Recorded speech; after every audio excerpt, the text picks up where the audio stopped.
पहाड़े नियत लगे अमावास्या राति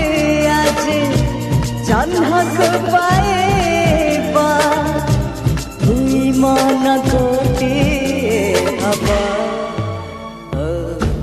ढाकी मोतिया